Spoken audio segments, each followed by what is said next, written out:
இங்க ஒரு வயசான பெரியவர் பார்க்க பயங்கரமா இருக்கனால அந்த வழியா போற சின்ன பசங்க எல்லாருமே தன்னோட முகத்தை ஒரு பக்கம் ஸ்லேட்டால மறைச்சுக்கிட்டு அவரை பார்க்காத மாதிரி தான் போவாங்க.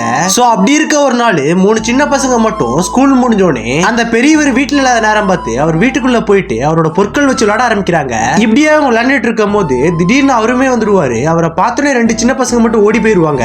ஆனா அதுல ஒரு பையன் மட்டும் இவர்கிட்ட மாட்டிக்கிறான். இப்ப அடுத்த நாள் பார்த்தா அந்த பையனோட அப்பா அந்த ஊர் மக்கள் எல்லாத்தையும் கூப்பிட்டு வச்சு அந்த தலைவர் கிட்ட என்னோட பையன் 3 நாளா எதுவுமே சாப்பிட மாட்டேங்கிறான், அதுக்கு காரணம் இந்த வயசான ஆளு தான், இவன் தான் என்னோட பையனுக்கு ஏதோ சூனியம் வச்சுட்டான், அவன் ஏதோ பண்ணுங்க அப்படின்னு சொல்லுவாரு. அதை கேட்ட அந்த ஊரோட தலைவருமே அந்த வயசான ஆளை பார்த்துட்டு உனக்கெல்லாம் அறிவே இல்லையா, சின்ன பசங்களை எப்படிதான் பண்ணுவியா அப்படின்னு சொல்லி அவரை பயங்கரமா திட்டி அனுப்பிச்சு விட்டுருவாரு. இப்ப அடுத்த நாள் பார்த்தா அந்த ஊர்ல ஒரு கலை நிகழ்ச்சி நடந்துட்டு இருக்கும். அந்த ஊர் மக்கள் எல்லாருமே அங்கதான் இருப்பாங்க. சோ அந்த நேரத்தை பயன்படுத்திக்கிட்டு அந்த பையனோட அப்பாவுமே அந்த பெரியவரோட வீட்டை எரிச்சிடுறாரு. அதை பார்த்த அந்த பெரியவரால இப்ப தாங்கிக்கவே முடியல. அடுத்த நாள் இப்ப போலீஸ்மே விசாரிக்கும் போது அந்த ஊர் தலைவருக்கு இதை பத்தி எதுவுமே தெரியாது அப்படின்னு சொல்லிடுவாரு. அதனால இப்ப அந்த வயசானாலுமே காட்டுக்குள்ள போய் ஒரு வித்தியாசமான இலையை தேடிட்டு இருப்பாரு. அந்த சமயம் பார்த்து அந்த பையனோட அப்பா பின்னாடியே வந்து அவரோட தலையிலே அடிச்சிடுறாரு. இப்ப இவருமே மயக்கத்துல ஒரு மரத்துக்கடியில சாஞ்சிட்டு இருக்கும் போது அந்த வழியா போன ஒரு பொண்ணு வந்து இவருக்கு இலையில தண்ணி கொடுத்து இவரை காப்பாத்தி விட்டுட்டு அங்கிருந்து போயிருவாங்க.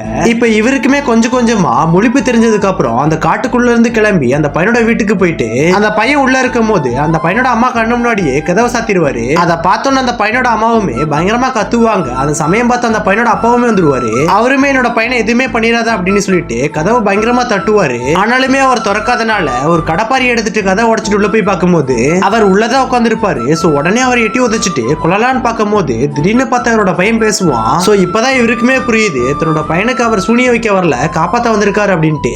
ஆக்சுவலா அன்னைக்கு அந்த பையன் இவரோட வீட்டுக்கு போயிருக்கும் போது இவர் அந்த பையனை எதுவுமே பண்ணிருக்க மாட்டாரு. அந்த பையன் கிட்ட பாசமா தான் நடந்திருப்பாரு. இந்த பையனோட அப்பா இவரை எவ்வளவுதான் கஷ்டப்படுத்தி இருந்தாலுமே கடைசி வரைக்குமே இவர் அந்த பையன் மேல பாசம் வச்சு அவனை காப்பாத்தணும் தான் நினைச்சிருப்பாரு. இவர் பண்ணது சரின்னா கம்மல்ல ரெட் கலர் ஆட்டை போட்டு போங்க.